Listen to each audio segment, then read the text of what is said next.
Sejam muito bem-vindos ao meu canal. Meu nome é Paulo Laredo. Eu sou médico angiologista e cirurgião vascular, especialista em problemas da circulação, varizes e vasinhos. Você está, na verdade, no meu podcast, em um episódio muito especial, que eu trouxe para vocês uma convidada que ela lutou como uma garota para conquistar as pernas de porcelana dela. É a Brenda Graziella, ela tem 28 anos, tem uma história de superação muito linda e hoje você vai ouvir essa história. E já, se você não é membro do meu canal, já se inscreve aqui e compartilha essa história com quem precisa ouvir, pois todos nós passamos por esses momentos, mas com fé conseguimos superar e conquistar os nossos objetivos. E a história que você vai ouvir aqui hoje não é só uma história de alguém que venceu uma doença, mas é uma história, assim, que ela carrega dor, ela carrega força, ela carrega fé, ela carrega renascimento e ela carrega também um sentido de reconexão com a sua essência, com a sua espiritualidade, com a sua fé e com a sua beleza. Seja muito bem-vinda, Brenda. Você pode se apresentar um pouquinho para o nosso público, explica quem você é e como você veio parar aqui. Obrigada, doutor Paulo. Muito obrigada mesmo. Meu nome é Brenda Graziella. É uma honra estar aqui hoje no Laredo Cast. Acompanho o doutor Paulo já tem uns 4 anos pelo Instagram. E o meu sonho era fazer as pernas de porcelana, né? Eu tinha, na verdade, tinha uma veia que me incomodava bastante. E isso é desde a adolescência. E eu sempre procurava alguém de confiança, até que o Instagram, acho que ouviu os meus pensamentos, né? E me mostrou o trabalho do Dr. Paulo, então comecei a acompanhá-lo e entender o trabalho, a importância da prevenção, do que eu precisava fazer. E hoje eu estou aqui e a gente vai conversar mais sobre isso, né? Contar essa história ao decorrer do programa. A Brenda, ela acabou de fazer o protocolo pernas de porcelana total a laser, onde a gente corrigiu todas as veias, varizes, tinha problema de veias internas também, safenas, tudo com laser. Mas me conta um pouquinho, Brenda, como é que foi essa história? Você falou que desde 2021 você passou por um processo de doença em 2023, Isso. mas em 2021 já surgiu a vontade ali de fazer o protocolo. Na verdade é assim. Eu tenho essa veia desde os 14 anos de idade. E sempre me incomodou, mas eu não conhecia, não tinha muito entendimento, informações. Em 2020, eu fui diagnosticada com câncer de mama, triplo negativo em estágio B, aos 23 anos. E comecei uma batalha aí contra essa doença. Câncer de mama, geralmente, se ouve falar em mulheres de 40 anos, a partir de 40 anos, e a gente tem que desmistificar isso, porque eu sempre falo que a literatura da medicina está atrasada em relação a isso. As estatísticas têm aumentado cada vez mais. Então, não pode ser descartado que uma mulher que sente dor na mama não é câncer de mama, porque ela é jovem. Ela tem que investigar. Não é normal você conviver com a dor. Eu tenho isso em mim, nenhuma área do seu corpo. Você tem que investigar a fundo Por até exemplo, dor nas entender. pernas. A pessoa convive ali, se acostuma, não, é É normal. A dor na normal. mama, não, nenhuma Andei dor é muito hoje. normal. Nenhuma dor é normal. Exatamente isso. E eu fui no primeiro médico. Falei, estou com dor, senti esse nódulo. Cheguei em casa, um dia normal de trabalho, senti uma fisgada. É normal nós sentirmos uma fisgada. Ali existe vários cistos que pode ocorrer, né, na mama da mulher, aparecer. Existem dores, existem leite, a mulher que está amamentando, né, pedrou. Várias situações. Só que eu nunca tinha tido nada semelhante. Então, meu corpo detectou, tive o sintoma, o sinal, e resolvi procurar um médico para fazer uma ultrassonografia da mama. Como que eu sabia? Porque minha mãe também é paciente oncológica. Minha mãe passou por 2 cânceres de mama. E eu, curiosamente, perguntei uma vez do mastologista dela, que é o médico da mama, gente, é o mastologista, tá? Doutor, o que eu posso fazer? A minha irmã já tem 40, ela faz mamografia. Aí ele faz ultrassonografia nos seus exames anuais. Nenhum médico ginecologista pede. Não está no encaminhamento geral da mulher anual. Mas eu pedi, foi iniciativa minha. E quando eu tive esse sintoma, eu resolvi fazer uma ultrassom, sendo que eu já tinha feito há 6 meses atrás. E ele falou assim, quem te encaminhou? Eu falei, ninguém, que a minha mãe é bilateral, teve câncer de mama, eu tive esse sintoma, resolvi vir. Não se preocupa, não, câncer de mama na tua idade não tem. E aí passou um remédio. Não vou fazer você gastar dinheiro com consulta ou outros exames. Vou te passar essa medicação, você toma. Daqui 3 dias, se não mudar, entra com antibiótico. Me deu o contato dele. Mas aquela pulguinha atrás da orelha, que se chama Espírito Santo, ele ficou me incomodando.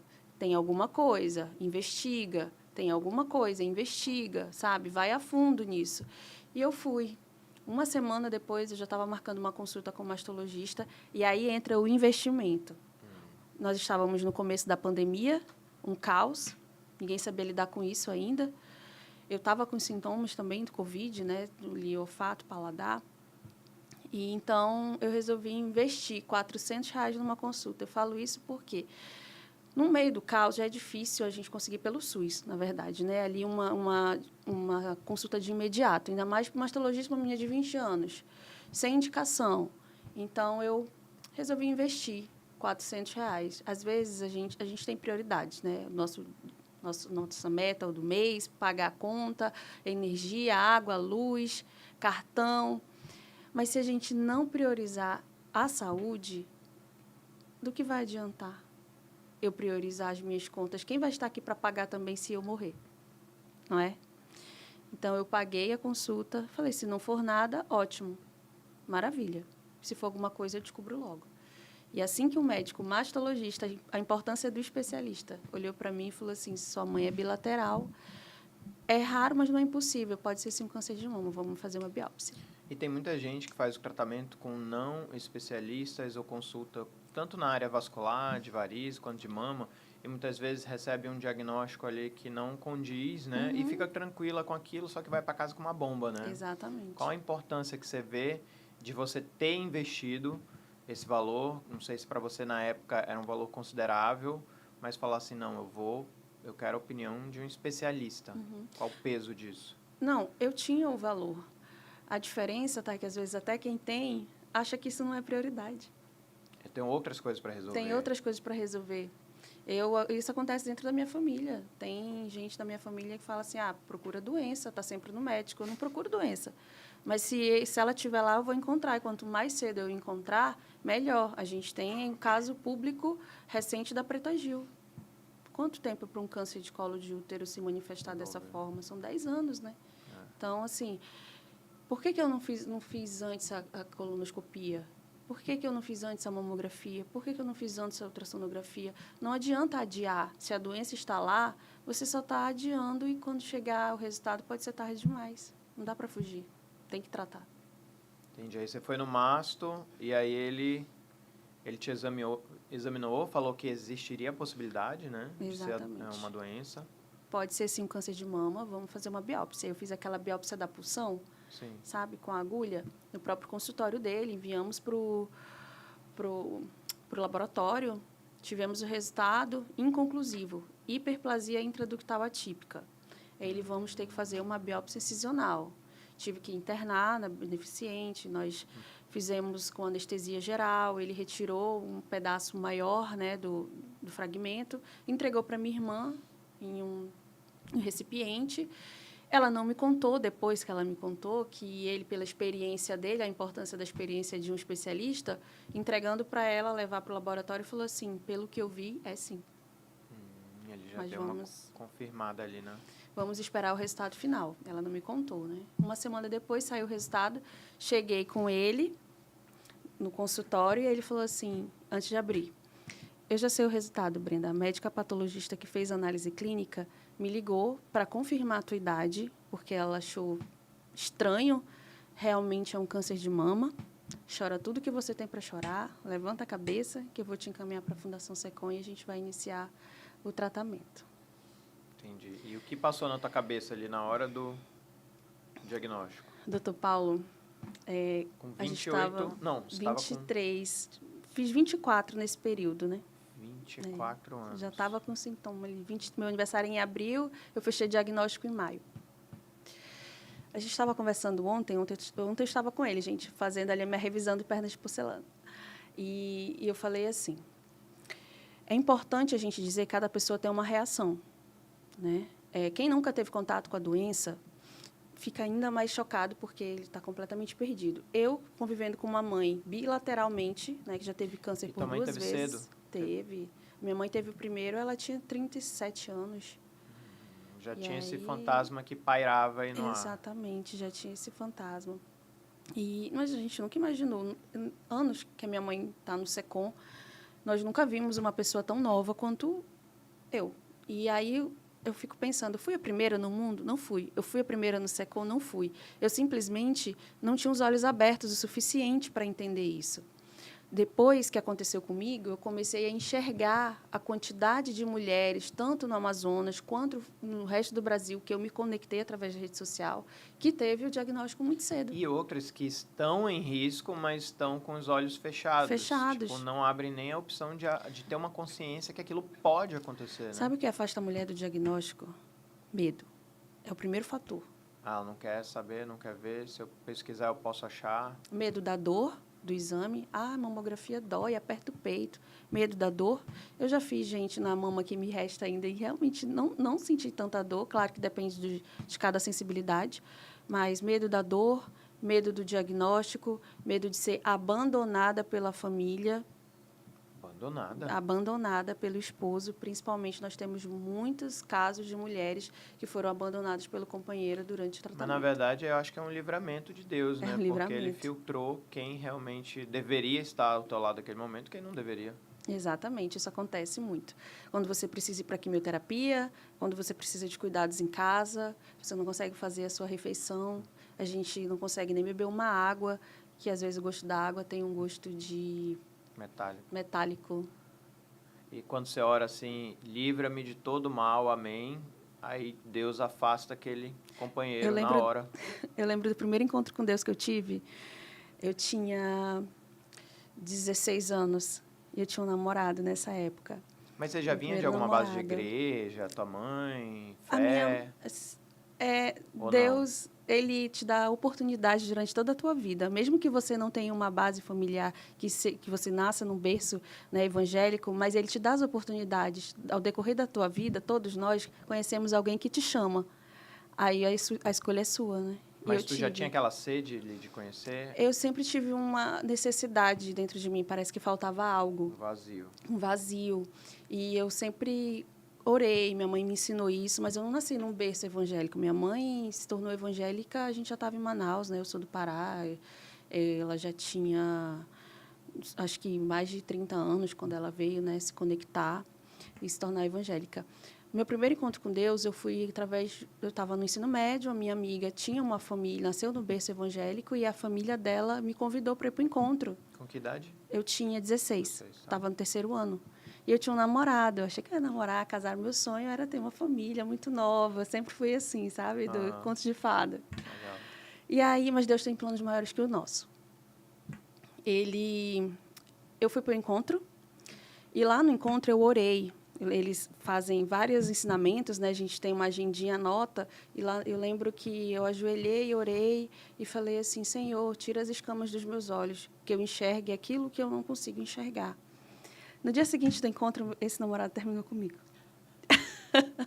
Olha a bênção, a resposta de oração chegando. O livramento, a resposta de oração. Inclusive, tenho um carinho por ele, tá? Ele é meu amigo hoje, mas realmente não era para ser. Naquele momento, Naquele naquela hora, momento, não para isso. não para isso. Nós não tínhamos que estar juntos, realmente. E eu agradeço muito, porque eu amadureci mais emocionalmente. A gente amadurece na dor, né? Infelizmente, a gente tem que passar pelo deserto, mas ele é necessário. Eu comecei a focar em outras coisas, a trabalhar, a estudar. Quando eu tive esse diagnóstico, eu tinha acabado de sair de um relacionamento também. E também foi um livramento, porque, sinceramente, eu acho que não aguentaria a pressão. E, como eu falei, muitas mulheres são abandonadas. E aí eu fiquei, poxa, se eu tivesse com alguém, se eu tivesse, né, com o meu relacionamento, eu ia sofrer em dobro. Porque se ele não aguentasse a pressão, eu ia sofrer pela doença por mim e ia sofrer por um abandono. Eu vi muitos casos, doutor Paulo, muitos, de abandono. Absurdos, histórias absurdas. A pessoa sendo abandonada no leito, a mulher. 80%, 90% das mulheres cuidam dos homens, mas é nem aquilo- todo homem cuida da mulher. Mas é o seguinte, ó, o deserto, ele vem para nos preparar, para nos ali, burilar no fogo, nos lapidar. E nessa hora de lapidação, o trigo fica, a palha e o joio É isso mesmo. afastam. Entendeu? O que que era o tríbulo? Tribulação, tríbulos eram um instrumento que eles usavam na colheita do trigo, que era um pedação de madeira desse tamanho, muito pesado, com pedras embaixo, e eles passavam no chão e aquele trigo junto com palha, junto com caule, com tudo, aquilo apertava, aquilo machucava e depois eles assopravam. E saía o que não era para... Eu acredito muito nisso. Falou, muitas mulheres são abandonadas. Cara, na verdade, Deus está te preparando. Deus, se aquelas pessoas fizeram sentido na tua vida de alguma forma, daqui para frente Deus está falando, elas não vão mais fazer. É isso E mesmo. eu entendo como um filtro, né, pelo que você está É isso mesmo. falando. Ele filtra da tua vida aquilo que te acrescenta, o que não te E acrescenta, o que é ele tira. importante, o que não é. E o que é importante e o que não é. E a gente vive o propósito. Eu entendo que o deserto que eu vivi era um sacrifício, era necessário eu sentir na pele, desde a furada da quimioterapia, para entender, de fato, o que a minha Só para mãe o pessoal sentia. ficar sabendo que você fez aquela quimio vermelha, que Fiz. cai cabelo, cai sobrancelha, cai Fiz. tudo. Pós-diagnóstico, eu fui encaminhada para a Fundação SECOM, que é o nosso centro de oncologia aqui do estado do Amazonas. Eu fiz 16 quimioterapias, a gente chama brancas e vermelhas, né? Eu fiz 12 da branca, 4 da vermelha, 16 quimioterapias. Fiz a mastectomia radical em 2021, quando estávamos em pleno pico de pandemia, sem oxigênio e não tinha leito no hospital para me fazer a cirurgia. Foi aí que Deus... Tinha leito para nada. Tinha leito para nada. Foi aí que Deus colocou a mão dele e falou, você vai viver o propósito. Quando eu recebi a notícia que não tinha leito, na verdade, vou voltar um pouquinho antes. Quando eu terminei a quimioterapia, eu tinha uma consulta com a minha oncologista. E eu falei para ela, eu não estou respondendo a quimioterapia, o tumor continua crescendo. Mesmo tomando químio, como eu tive um triplo negativo estágio B, a minha mama estava sendo consumida pelo nódulo, né? O nódulo continuou crescendo. E ela falou assim, então vamos fazer uma cirurgia de urgência com o mastologista. E eu falei assim, meu mastologista está viajando, está de férias, eu quero fazer com ele. Ela, então você vai tomar uma quimio a mais. Porque tem um período pós-quimio para você fazer uma mastectomia, você não tem que fazer o tratamento novamente. Aí eu falei, eu tomo, e tomei, dezembro. Em janeiro, nós estávamos no segundo pico de pandemia, eu tive a consulta com ele, ele voltou de férias. Ele falou assim, Brenda, falei, doutor, vamos fazer a cirurgia? Ele, Brenda, não tem leito. Falei, se a gente for particular, eu ia dar um jeito. Ele, Brenda, não tem leito. Mas acalma o teu coração, que está rolando aqui na fundação, que estão fazendo um projeto para enviar vocês, pacientes de emergência, para fazer cirurgia em outro estado. E eu fui para casa confiando em Deus. Fui para casa, uma tranquilidade, não me desesperei. No dia seguinte, me ligaram. Falaram, olha, vem aqui na fundação. Cheguei lá no domingo de manhã, tinha mais 7 mulheres, e convidaram a gente para ir para São Paulo, era Itu primeiro, e depois mudou, fomos parar no Rio de Janeiro, eu e mais 7 mulheres. Nós fomos no avião da FAB, fomos super bem atendidas, fomos para o INCA, para o Instituto Nacional do Câncer, e lá eu fiquei com 4 mulheres, eram 4 em cada quarto, fiquei com mais 3 mulheres que se tornaram amigas, irmãs, a minha família, mulheres mais velhas que eu chamo de minhas meninas, mas têm idade até para ser minha avó. Então, lá eu me conectei com elas, não tinha o que fazer, comecei a fazer vídeo, nós fizemos um vídeo que, inclusive, viralizou, dançando, nós perdemos o Zezinho Correia na pandemia, né?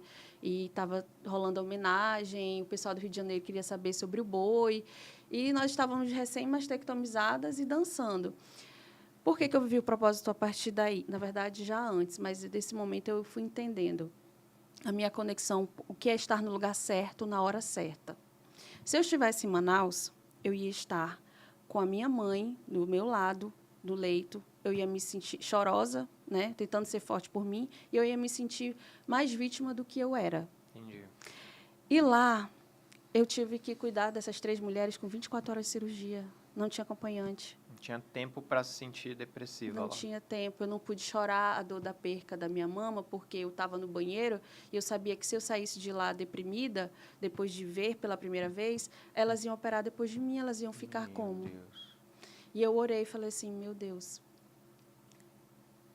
me ajuda a ser forte. Não deixe que eu me desespere. E eu tirei o esparadrapo, né? Tive o primeiro contato com o espelho, vendo a mastectomia pela primeira vez. E nesse momento eu entendi que o monstro maior estava na minha cabeça e que eu estava curada. Mesmo não respondendo à quimioterapia. Pós-mastectomia, ali naquele momento, no lugar certo, na hora certa, com as pessoas que precisavam, eu estava curada. Você viu que o gigante não era tão alto quanto você imaginava na sua cabeça. Não, E que ele já estava deitado ali, né? E que agora a tua exatamente. função era suportar. Sempre nas minhas orações, Brenda, eu peço o seguinte: Pai, me desconecta das pessoas erradas e me conecta com as pessoas certas. Agora, se tu vai gostar disso na tua vida pessoal, é outra coisa, porque mudanças vão acontecer. Então, ele te Exatamente. desconectou de algumas pessoas, te reconectou Com com outras. outras pessoas novas, e aquilo era o que você estava precisando. Exatamente. Acontece muito isso, doutor Paulo. Pessoas passam pela nossa vida, né? Durante a nossa adolescência, amizades, decepções. A gente decepciona e é decepcionado, que ninguém é perfeito. Mas eu conheço muitas pessoas, mas eu entendi a importância de botar cada pessoa em sua prateleira. Em como não deixar que a atitude do outro, a expectativa sobre o outro, me deprima.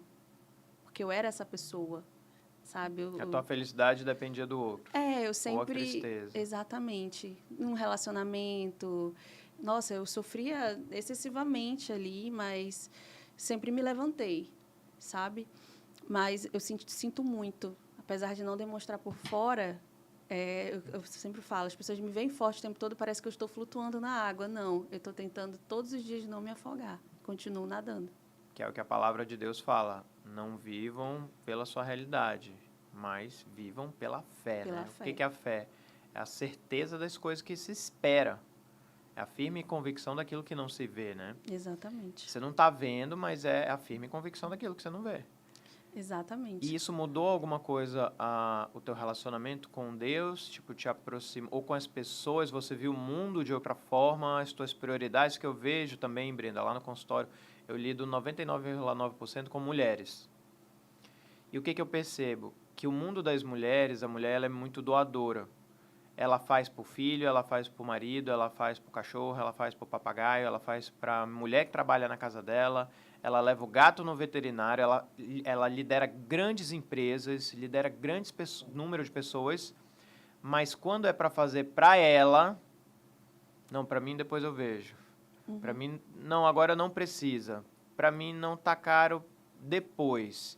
E esse depois, eu vejo que aquilo vai construindo, vai destruindo a autoestima da mulher e vai construindo um presídio de muros altos sem portas. E ela se vê depois aprisionada, que ela cuidou de todo mundo, mas para ela não tinha meia hora para caminhar. Para ela, a comida dela era o que restava.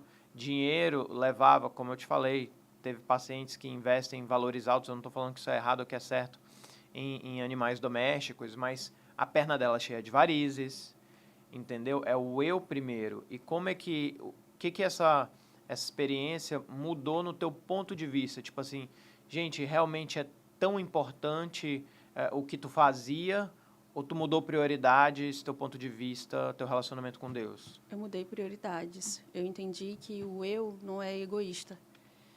Que eu preciso me colocar também em primeiro lugar. Eu amo me doar.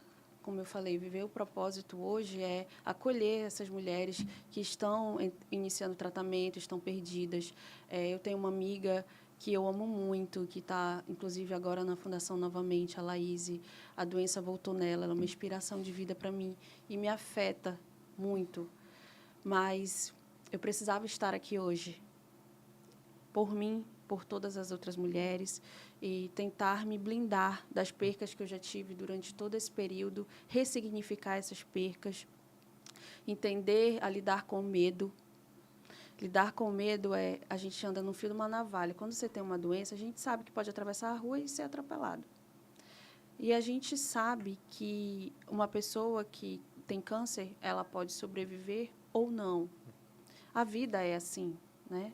Nós nascemos, vivemos e morremos. Ninguém sabe o dia, nem a hora e nem quer. mas esse medo, a paciente oncológica, ela parece que tem maior. Vive com ele, da doença voltada, do sofrimento. Então, eu comecei a me colocar em primeiro lugar. O que eu posso fazer por mim? Fazer academia. Eu posso te pedir para dar essa mensagem, porque assim, para as mulheres, Sim. porque é o que eu mais vejo, a mulher se negligencia, Negligenciando. cuida de Deus e o mundo, e para ela não dá, é para ela depois, para ela tá caro e para ela depois eu vejo. É isso mesmo. A mulher, ela nasce com o instinto materno. Mãe de tudo, mãe de todos, para todos, e ela se doa muito. Mas se ela não estiver bem, com saúde, se ela não estiver aqui, quem vai cuidar dos seus? Ninguém. Então, nós precisamos nos colocar em primeiro lugar. O eu, está no verbo, eu, tu, certo? Então, é primeiro eu. Eu vou me cuidar para me cuidar de quem eu amo. Se eu tenho um sintoma, um sinal, eu vou procurar um especialista. Tá com dor ainda? Procura, continua, busca, não tenha medo, não escute opiniões dos outros. Muitas pessoas falavam para mim que não era nada, que eu não deveria me preocupar. Se eu tivesse dado ouvidos a essas pessoas, eu não estaria aqui hoje conversando com você. Então, foi o meu eu que falou mais alto. O meu eu que disse, se cuida, faça por você o que ninguém mais pode fazer. Existem coisas, como cuidar da sua saúde, que ninguém mais no mundo vai fazer por você. A atitude, a iniciativa é sua. Agora uma pergunta. Você acha que a fé, ela tem o poder de curar o corpo ou apenas melhora ali a mente, uma depressão, uma ansiedade? Eu acredito que sim, a fé move montanhas. Deus, ele nos deu poderes que a gente desconhece. A gente só não exerce porque a gente não crê o suficiente. A verdade é essa, eu creio nisso. Nós não conhecemos ainda a profundidade dos poderes que Deus nos deu, porque a gente não crê o suficiente. O ser humano, ele é cético, né? Ele não é perfeito. Então, infelizmente, se todos nós conhecêssemos essa fé profundamente, eu acredito que muitas curas iriam acontecer, muitos milagres seriam mais vistos, mas nem todo mundo crê no milagre. E você que passou por esse tratamento todo, você viu muitas pessoas ao seu lado passando o mesmo tratamento. Qual é o papel da oração que você enxerga, tipo, em quem está passando esses momentos difíceis, principalmente de saúde? Qual o papel da oração no teu tratamento em relação ao que você viu com as outras pessoas que não oravam, por exemplo? A oração, ela é fundamental para você passar pelo processo. Você tem que se apegar em alguma coisa. Você tem que se apegar. A gente não está falando de religião, estou falando de Deus, que Ele é único. Ele é único. Eu tive apoio familiar. Eu tive apoio da minha mãe, da minha irmã. Eu tive amigos que me ajudaram. Tive algumas decepções também. Mas quando eu estava no meu quarto sozinha, eu entendia que essa batalha era eu e Deus. Eu poderia ir sozinha, seria mais doloroso, ou eu poderia estar com Ele do meu lado e sentir a tranquilidade, a paz que só o Espírito Santo traz para a gente.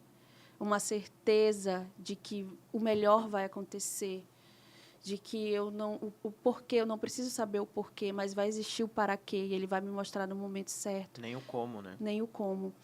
Quando eu estava na sala de espera, com o resultado em mãos, eu tive mulheres do meu lado que estavam ansiosas, muito ansiosas.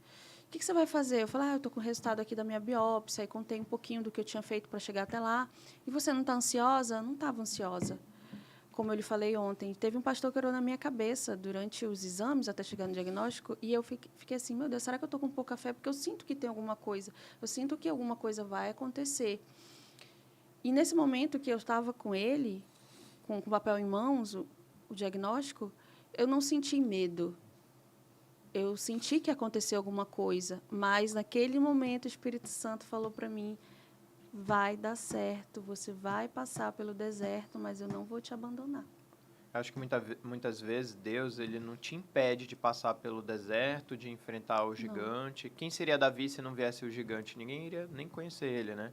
Mas ele fala assim, igual aquela passagem que Jesus está todos estão no barco, os apóstolos, na tempestade, uma tempestade gigantesca, as ondas cobrindo o barco, e Jesus dormia, né? E eles com medo, Senhor, vamos afundar, vamos morrer. Ele falou, não, homens de pouca fé. Tipo, aí ele falou o mar e a tempestade se acalmaram. Mas, tipo assim, não é que a gente vai ser impedido de passar por essas provações. Mas ele fala que existe uma palavra que está superior à doença. Não é que não vai existir o boleto, não é que não vai existir o câncer, não é que não vai existir uma separação. Mas existe uma palavra que está acima disso. E ele fala assim, na minha visão, você vai passar por isso, mas eu tô contigo. Calma, você vai passar com paz no teu coração. É isso mesmo. Eu vejo que tem gente que não está doente e não tem paz no coração. E gente que muitas vezes está com um diagnóstico, e eu te admiro muito, tanto você quanto a tua história pessoal, porque no consultório eu recebo muitas pacientes que falam assim, eu quero, é meu sonho o teu protocolo pernas de porcelana. Agora, a mulher nunca mandou uma mensagem, nunca mandou um direct, fala assim, eu acho caro, nunca perguntou o preço. Então, assim, será que você quer mesmo? Será que você está disposta mesmo? Só que tem um autor, que ele fala de desenvolvimento humano, que é o Jim Rohn, ele fala o seguinte, do jeito que você faz uma coisa, você faz todas as coisas. Então, será que é assim que você enfrenta todos os teus problemas? De braços cruzados, assim, eu quero. Vamos contar um pouquinho da nossa história? Era o meu sonho. Só que eu vejo que você, cara, você pegou... Tem muita mulher que nem consegue fazer o protocolo, perna de porcelana, não pergunta o preço. Tem mulheres que vão, que têm condições financeiras e arruma desculpa. E eu vejo você, cara, olha o tamanho desse problema, desse gigante, desse deserto que você enfrentou. Você pegou um gigante gigantesco, venceu, derrubou com o poder da fé, com o poder da oração, e depois pegou o protocolo perna de porcelana. Você falou para mim que não tinha condições de fazer, não tinha dinheiro, não tinha programação. Estava desempregada. Estava desempregada e na fé você foi, vamos, vai dar certo. E a palavra de Deus, ela fala que Deus dá semente a quem semeia. Então, muitas vezes, se você está no sofá, de braços cruzados, esperando a bênção cair, não vai vir semente. Vamos contar um pouquinho da nossa história? Vamos lá. Quando eu encontrei o Dr. Paulo, eu nunca tinha entrado em contato. Fiquei observando, né, como funcionava, o que era laser, o que era cirurgia de corte, porque a minha madrasta já tinha feito a cirurgia, né? E o que as pessoas sempre falam, volta tudo de novo, faz e volta tudo de novo. Mas a pessoa faz e acha que aquilo é para sempre. A gente precisa fazer a manutenção, né? Você tem me falado sobre a importância da manutenção, enfim. E aí... Em 2019, eu até tenho no meu celular a mensagem que eu mandei para saber o valor da consulta. No direct. No Instagram. Instagram. Não, perdão. No WhatsApp. Confundi. No WhatsApp. Mandei uma mensagem no WhatsApp, que inclusive continua sendo o mesmo número até hoje de vocês, por isso que está lá. E aí eu mandei, aí eu vi o valor. Na época eu não tinha o valor. Mas eu aguardei. Eu lembro que 2019? Eu tinha conseguido... 2019, 2021. Olha só. Estou tentando lembrar agora aqui. Mas já estava na tua Mas cabeça. já estava, né? Acho que foi. Mandei a mensagem. E aí, quando eu recebi o valor, aí eu falei, depois vou me organizar. Enfim, não veio. Aí veio o câncer, veio todo o tratamento. A veia foi cada vez ficando mais dilatada, já estava se tornando praticamente uma aranha, assim, uma teia de aranha na minha perna esquerda, me incomodava bastante. E aí eu fiquei, eu vou fazer isso, vou fazer. Aí eu consegui marcar uma consulta pelo SUS, as pessoas falavam, vai com fulano, vai com ciclano. E eu ficava, não, eu quero ir naquele médico, eu quero ir naquele médico, eu quero ir com aquele médico. E fiquei com isso na cabeça. Muita gente me deu outras sugestões, mais em conta, mais barata, e eu não queria.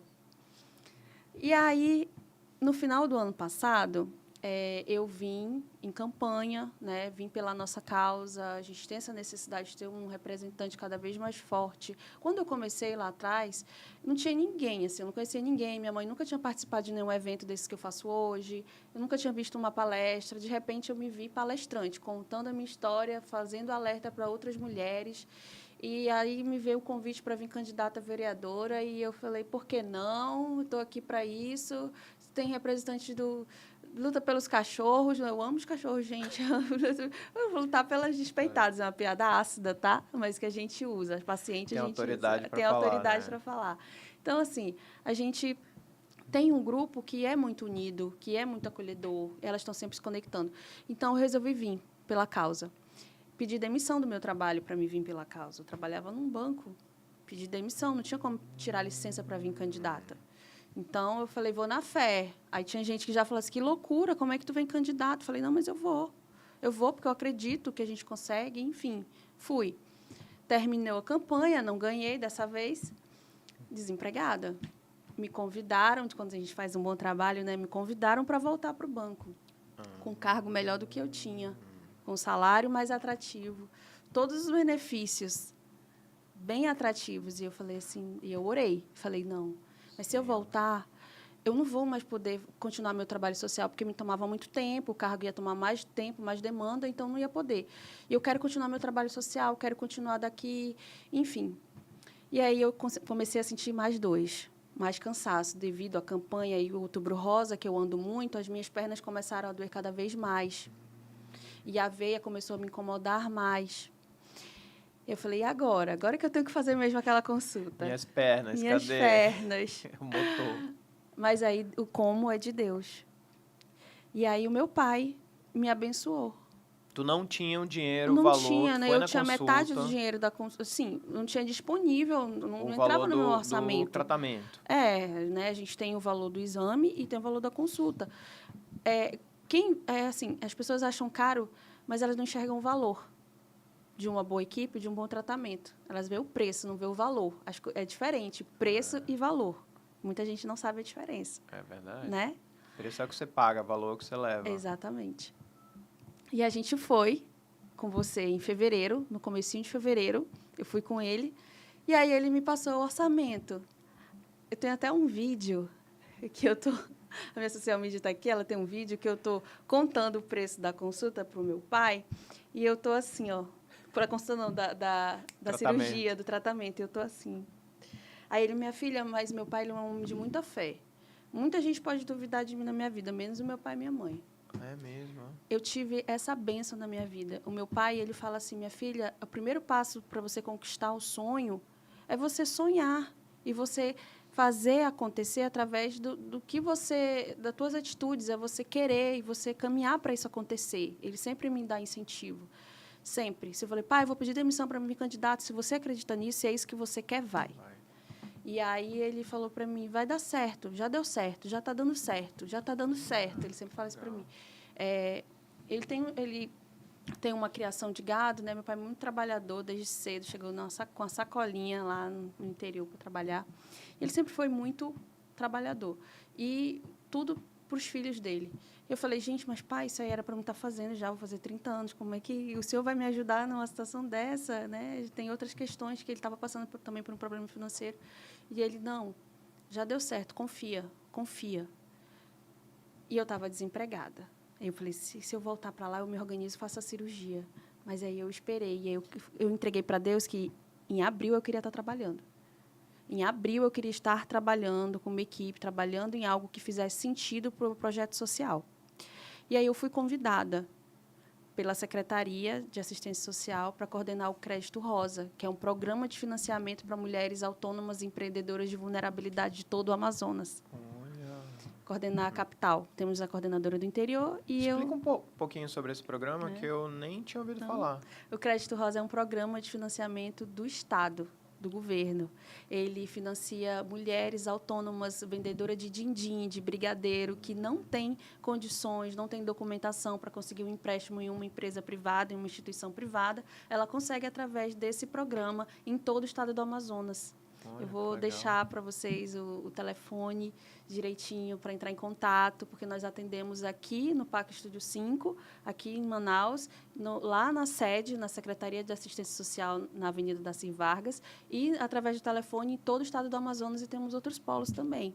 Então, esse projeto, ele agrega até o nome. Eu uso rosa, né? Eu uso muito rosa. Hoje não estou de rosa aqui, mas o Crédito Rosa, ele é para mulheres, e eu trabalho para mulheres. Legal. O meu propósito é com mulheres, então a gente soma tudo. Nós temos a padaria artesanal lá nas CEAS, que é um programa gratuito para quem quer aprender o ofício de fazer pães, totalmente gratuito. Já fiz 2 turmas de paciente oncológica. Para ter, talvez, uma renda extra. Para ter uma renda extra. Então, eu queria um trabalho que, além de pagar minhas contas, também fizesse algo, sentido, propósito, que caminhasse junto com o que eu acredito.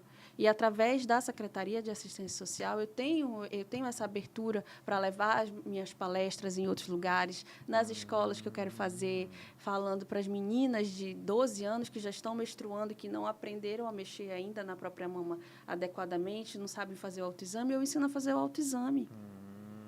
Então, modéstia à parte, a minha palestra ela tem uma dinâmica que capta ali a atenção do público e que elas conseguem interagir, entender de verdade a importância. Elas não ficam no telefone ali na metade da palestra. E uma vez eu vi o pastor lá da nossa igreja, que é o pastor André Fernandes, ele teve leucemia. Muito jovem também, passou ali na beira da morte, fez químio, e ele carrega uma cicatriz do catéter. E ele fala uma coisa que fez muito sentido para mim, que toda cicatriz nossa aponta para o nosso milagre. É verdade. E a minha está aqui. Vamos continuar falando da fé, como eu cheguei da cirurgia. Uma semana antes de abril começar, eu comecei o trabalho. Eu acreditei que ia acontecer. E aconteceu, eu comecei a trabalhar. Abril, maio, junho, julho, nós estamos em julho, né? Meu pai me ligou e falou assim, vê com o médico se o valor é o mesmo, porque tu vai fazer tua cirurgia. Foi quando você me mandou mensagem. Foi quando eu te mandei mensagem. E aí eu falei, sério? Ele, sério? Não falei para você que ia dar certo? 2 meses depois de eu estar trabalhando na secretaria, eu recebi a notícia que o PA de atendimento que eu trabalhava, o ponto de atendimento, ele tinha fechado. Ele tinha fechado. Aí imagina, se eu tivesse aceitado que era lindo aos olhos, pelo interesse, e não ouvido a fé, e não ouvido o Espírito Santo ali, acredita, eu teria... Hoje eu estaria desempregada, talvez. Não Verdade. Se tivesse ido para o caminho mais fácil ali, para remuneração mais fácil, e saído debaixo do propósito. Debaixo do propósito. Eu tinha saído debaixo do propósito, eu tinha duvidado da minha fé. Eu teria duvidado. E aí eu não teria vivido, não estaria vivendo o propósito. Hoje eu fiz a minha cirurgia, nós conseguimos fazer uma cirurgia, eu tenho 16 dias, né? 16 dias, 17 dias hoje. Estou bem. E como é que se vê no espelho? Porque eu falo o seguinte, muitas vezes as pessoas falam para ti, menino, não precisa isso. Menino, não precisa mexer aí no teu nariz, na tua mama. Ouvi muito isso. E só que aquilo é importante para quem tem, né? Eu falo muito que a autoestima é o que você vê no espelho e o que você gosta ou não gosta quando se vê no espelho. Uhum. O que você gosta ou não gosta quando tira uma foto. Então, como foi se ver já depois do protocolo Pernas de Porcelana, livre de mais esse problema e sem aquelas veias, para você não era só questão estética, tem a questão de caminhar muito, andar, a tua vida é de ativista, você é bem ativa. Uhum. Como foi ver assim, cara, Deus, mais uma batalha, mais um desafio? Porque quando às vezes cai a ficha, né? Você... Ainda não caiu a ficha completamente. Falei, gente, eu vivi um milagre, assim. Ainda está um pouco roxo, eu já visualizo a minha liberdade. Eu sentia mais incômodo com essa veia exposta. Tem gente que, eu nunca nem percebi, Brenda, mas me incomodava. Do que a própria mama que eu retirei. Porque, como eu falei, essa é uma cicatriz do propósito. Essa é a cicatriz da minha vitória. Aqui, a minha veia, além de me causar dor, me incomodava esteticamente demais. Então, assim, é uma realização, é um sentimento de liberdade você poder usar short, sabe, sem se preocupar. Eu não vou dar só de shortinho, tá, gente? Nem adianta que eu brinco. Ela já foi lá no consultório só com mini short, tá? Vou para shortinhos agora. Não, mas de verdade, doutor Paulo, assim... tremendo, essa é a palavra. Espetacular você sentir que viveu assim o milagre de Deus. Ele foi lá e operou. Eu tenho existe muito uma pressão. Mas por que tu não coloca silicone? Tu é tão nova. Coloca silicone. Todo mundo querendo dar pitaco nas por nossas quê? vidas. Né? Às vezes é a ignorância mesmo, a falta de conhecimento, né? De entendimento. Nunca se interessou pelo assunto, não viveu, como é que ele vai entender? Então, e aí eu falo, gente, colocar silicone é diferente para quem faz mastectomia. Quem faz mastectomia faz reconstrução mamária. Se você entrar no meu Instagram, eu estou lá com uma foto que vê o quanto que está rígido essa região que eu retirei a mama. Eu fiz uma cirurgia muito grande, fiz esvaziamento de linfonodos, né, ali axilar. E você nem ficou com edema, né? Com inchaço de mãos? Não, graças a Deus. A gente tem algumas limitações, mas eu sempre faço exercício, né? Eu falo essa importância da fisioterapia pós-cirurgia, porque as mulheres ficam travadas e aí tem medo de movimentar o braço. Precisa movimentar o braço, porque quanto mais se demora, mais tempo vai gangrenando. Então, precisa ter esse exercício diário, E constante. você vê aquele dado que em pacientes que trataram câncer, venceram o câncer, e esses dados vieram do câncer de mama, das que não fazem atividade física frequente, elas têm 13% mais chance de uma recidiva ou de uma nova doença. Uhum. Olha só, as pessoas que não fazem atividade física, para tudo, ela fica mais vulnerável. Não só para o câncer, para todas as doenças. A gente ingere muitos alimentos, a gente tem uma vida corrida, estressante. Quando você faz exercício, você está se ajudando a manter a tua vida em equilíbrio. Não é sinal, exatamente. Teve uma mulher do meu lado que falou assim, Brenda, eu sou vegetariana, eu sou muito restrita na minha alimentação e não sei por que eu desenvolvi o câncer. Não tem um motivo, o câncer ele é multifatorial. Não tem mais essa questão carga hereditária só, ou alimentação. É multifatorial. Eu falo que é um bolo, tem vários ingredientes. Você não faz um bolo só com ovo, só com ovo e farinha, só o farinha de açúcar. Não vira bolo. Tem que ter todo mundo junto ao mesmo tempo. A minha mãe, que super proteção, né, falava assim, Brenda, minha filha, não vai para academia, não fica fazendo peso, tem certeza, porque tu tem essa veia, vai piorar. Aí agora eu quero que o senhor fale que a pessoa que faz exercício, na verdade, a pessoa que tem essas veias e varizes, a importância dela fazer o exercício, porque como a minha mãe, muitas têm medo. Tem medo. Isso é um mito, tá? Tem vários mitos. Salto alto, subir dessa escada, calor, roupa apertada, cruzar a perna, isso tudo é mito. Varizes é o seguinte, você nasceu com uma tendência de má circulação. Lembra que você pedia para ir para a festa da sua mãe e falava assim, mãe, todo mundo vai? Ela falava, minha filha, você não é todo mundo. Então, você que nasceu com uma tendência de má circulação, você não é todo mundo. O normal é a pessoa chegar com 90 anos e não ter varizes. Então, você nasceu com uma tendência de má circulação. Eu falo assim, Brenda, se a criança nasce com um glaucoma no olho, ela todos os anos ela vai ter que ir no oftalmo, né? Fazer uma manutenção, cuidado. Se a pessoa nasceu com uma cardiopatia, todo ano tem que ir no cardio, né? Então, se você nasceu com essa tendência de má circulação, primeiro, você tem que ter hábitos saudáveis, corrigir o problema e todo ano fazer essa manutenção. Em relação à atividade física, é só pensar o seguinte, gente, no coração, atividade física, academia, corrida, faz bem ou mal para a veia do coração? Faz bem, isso aí todo mundo sabe. E a tua veia da perna, adivinha? É uma veia. Ela se beneficia disso. Só que ela não vai mudar teu pai e tua mãe. Aquela tendência, você já nasceu com aquela tendência. Você vai desenvolver varizes independente se você for na academia ou não.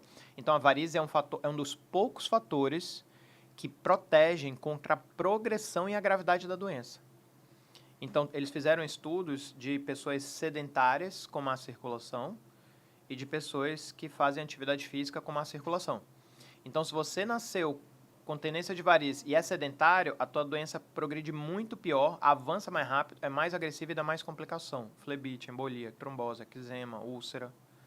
Agora, se você nasceu com a tendência e você tem uma vida ativa, faz atividade física 150 minutos por semana, aquela doença ela progride menos. Não é que ela não vai progredir. Ela vai progredir, mas ela progride menos. E a única coisa que tem a capacidade de frear varizes naturalmente é a atividade física. Só que aí a pessoa fala assim, não, mas eu malhei e apareceu vasinhos. Apareceu, porque já ia aparecer. Só que se tu ficasse em casa sedentário ou no sofá, aquilo ia aparecer muito pior. Então é um mito. Todas façam atividade física e que você vai prevenir. É a forma mais barata, gente, de prevenir varizes é ter um estilo de vida saudável, é beber 2,5 litros de água.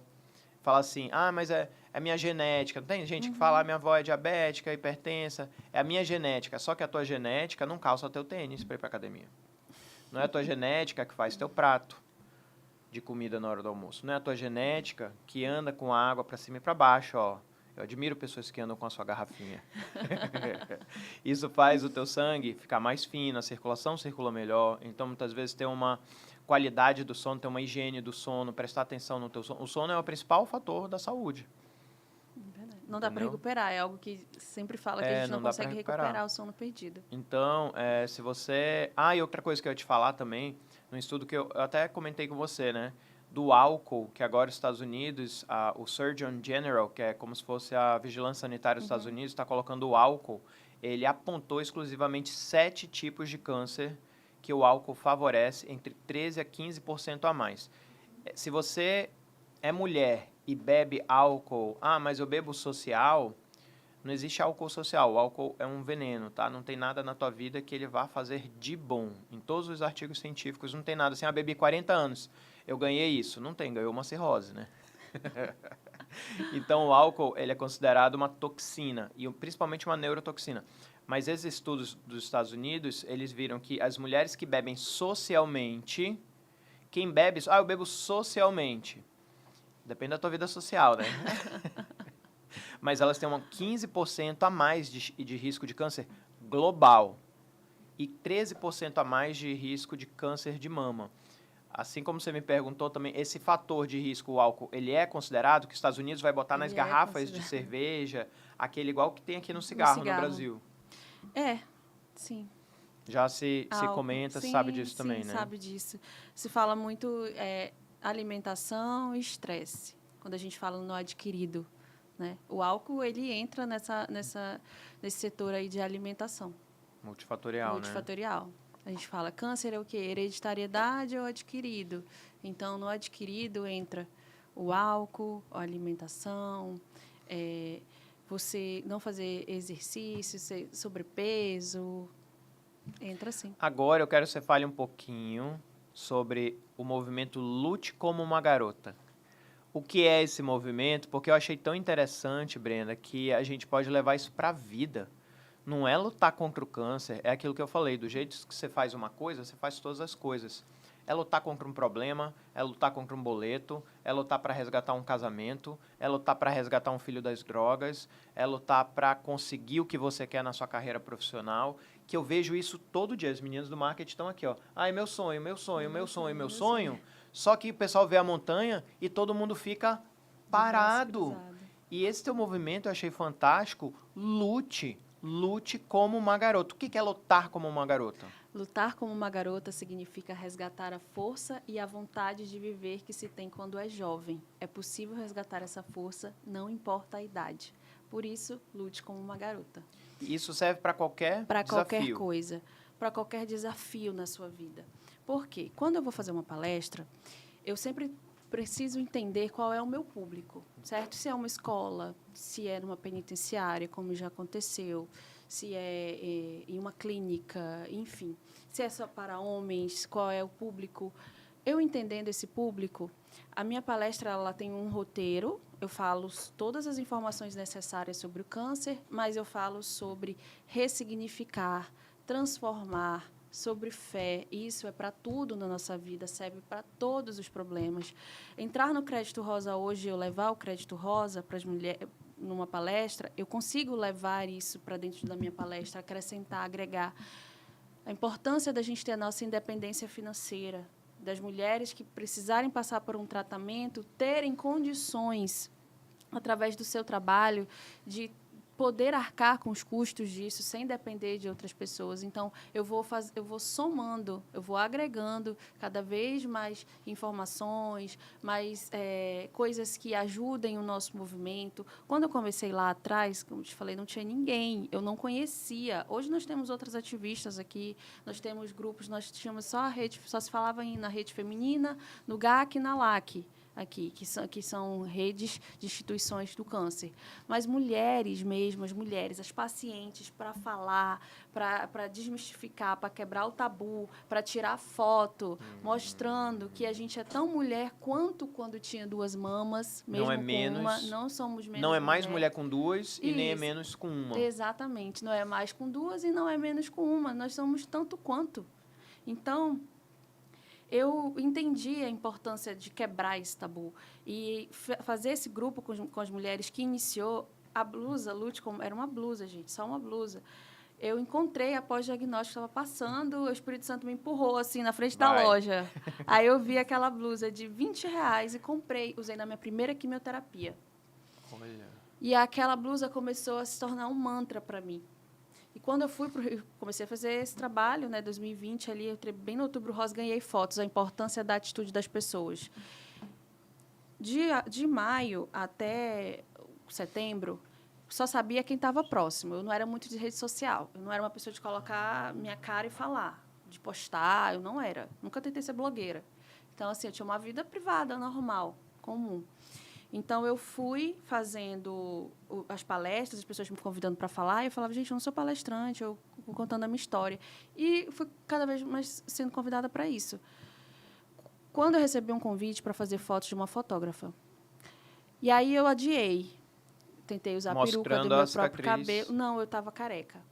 Isso foi durante a químio. Eu sempre tive o cabelo longo, né? E o cabelo fala muito para mulher. Quando eu vi, doutor, meu cabelo vai cair. Olha a resposta que a minha oncologista me disse.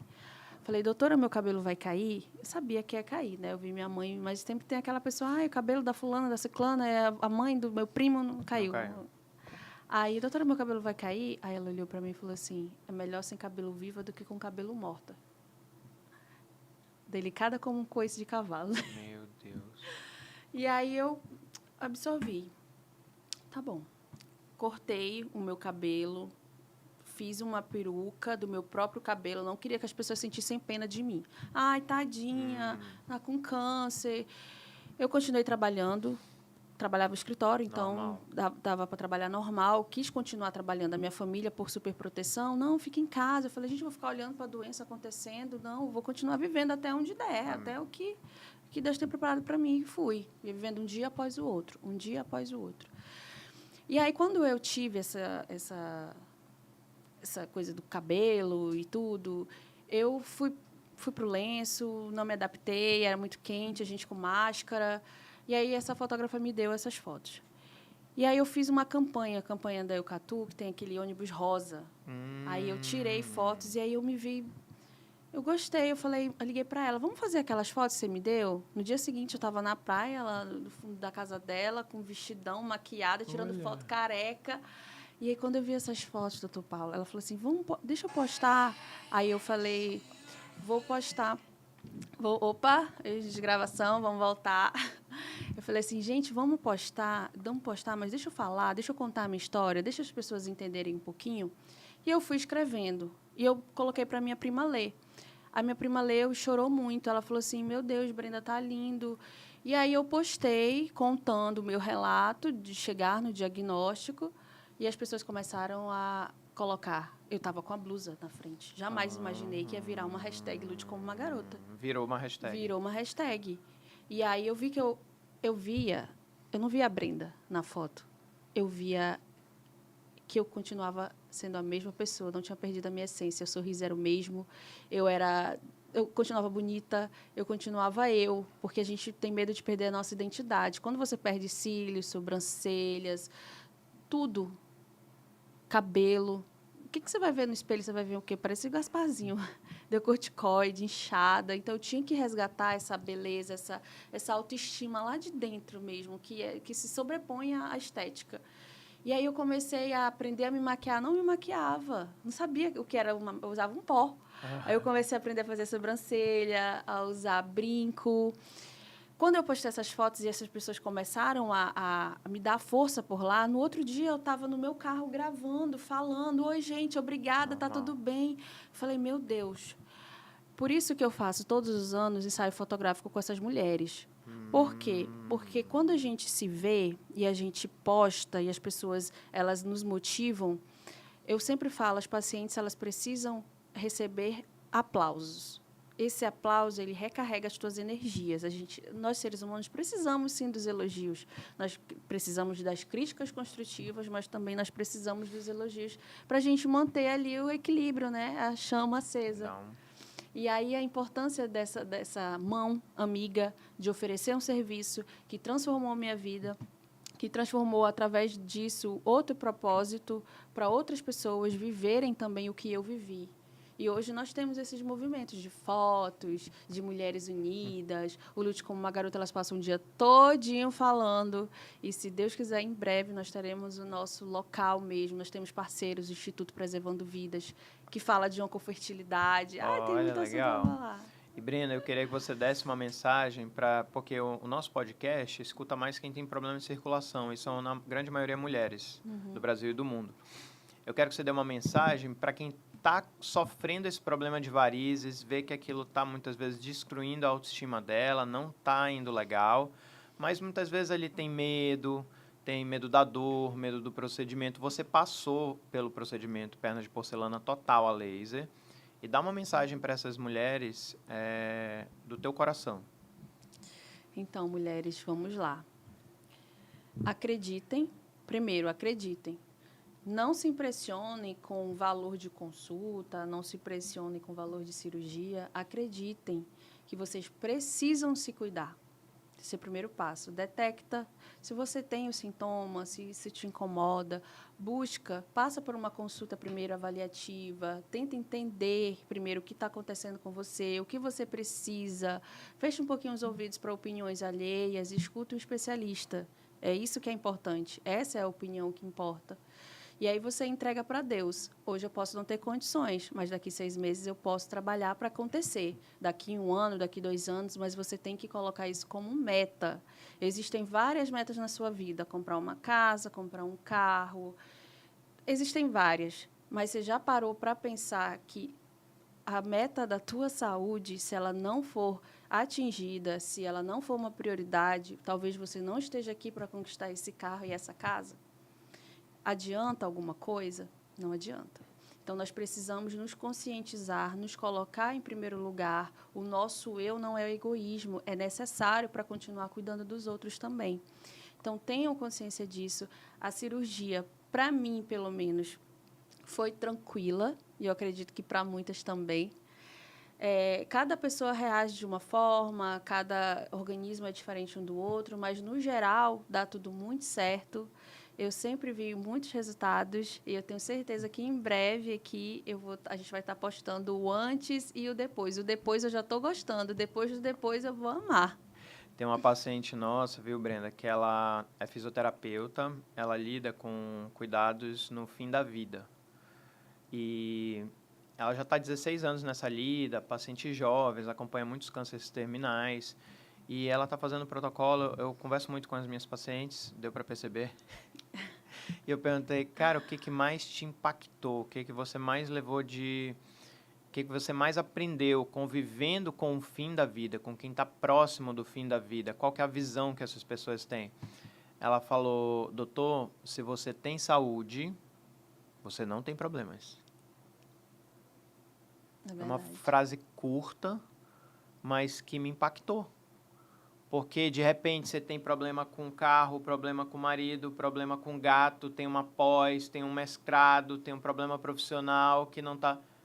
Chegou um problema de saúde, chegou um câncer, chegou uma trombose, uma embolia pulmonar, acabaram os outros problemas. Você só tem um agora. Usa o exemplo do carro. Do carro. Que você me contou. Ah, sim, da manutenção? Da manutenção. É uma metáfora bem simples, mas bem importante. Muitas vezes, gente, você tem um carro, você tem uma moto, ali você tem que levar ela na revisão a cada 1 ano, 10 mil quilômetros, e você leva, né? Teu carro não está fumaçando, ele não está esquentando, mas você leva o quê? Para uma prevenção. E o que eu vejo que acontece com a gente, tá? Muitas vezes o brasileiro, Brenda, ele acredita que cuidar da saúde é ir no médico e fazer exame. Não, isso é cuidar da doença. Cuidar da saúde é promoção de saúde. Ah, mas eu não tenho tempo. Me desculpe. Se Quem você não tem tempo para a saúde... vai ter que arranjar tempo para a doença. Mas se você não consegue meia hora, 1 hora para você, para caminhar, para dormir bem, para tomar um suplemento, para ir no médico, para ter cuidado com a sua alimentação, com a sua saúde, é como se fosse um carro que você não dá manutenção. E aí, muitas vezes, você está até rodando com óleo baixo, que o carro ele roda com óleo baixo, só que aquilo vai te trazer um problema muito maior futuramente, né? Bem, gente, estamos chegando ao final do nosso podcast. Eu quero que você deixe uma mensagem final para as mulheres, que a tua conexão é com mulheres, o teu propósito é com mulheres. E depois deixa as tuas redes sociais também para quem quiser te seguir. Tá bom. Primeiro eu quero agradecer o convite de estar aqui hoje com você. Jamais imaginei que a gente ia estar tendo essa oportunidade e foi bem maior, né, do que eu esperava lá em 2019, 2020. E estar aqui hoje contando a minha história, falando como se tornou ainda maior esse meu processo com a minha cirurgia endolaser e vascular. Poder hoje alertar vocês, essa é a minha missão, cada vez mais eu tenho certeza disso, que falar para vocês, mulheres, que nós precisamos ser prioridade na nossa vida, em todas as áreas, principalmente na saúde, que se eu não tivesse ouvido o Espírito Santo e tivesse ouvido somente as opiniões aqui dos seres humanos do meu lado, eu não estaria, não é nem por maldade, é falta de conhecimento mesmo, entendimento, especialistas existem para isso, né? Para a gente ter o entendimento correto. Eu não estaria aqui hoje conversando com vocês. Então, o meu recado é, se priorizem, se amem, se cuidem para você cuidar dos seus, cuidar dos outros. Você tem que ser a prioridade na sua vida. E eu repito, isso não é egoísmo, isso é amor próprio, autocuidado. Como você vai cuidar de outra pessoa se você não estiver aqui? A gente precisa bater muito nessa tecla. Não tenha medo do diagnóstico, nunca. Quanto mais cedo você detectar, quanto mais cedo você entender qual é o tipo de doença que talvez você tenha, o tratamento que você precisa desenvolver, mais chances você tem de cura e menos doloroso é o tratamento. Então, a gente não pode fugir. Esse é o meu recado para vocês, de uma mulher paciente, ativista, e que hoje está aqui porque Deus intercedeu por mim, e eu estou contando para vocês porque era para mim estar aqui hoje contando para vocês, e era para você ouvir de mim. É isso mesmo, glória a Deus. E deixa as tuas redes sociais para quem quiser te acompanhar. O meu Instagram é Brenda Graziella Off. Pode ir lá. Tá ótimo. Gente, fiquem com Deus. Até o próximo episódio.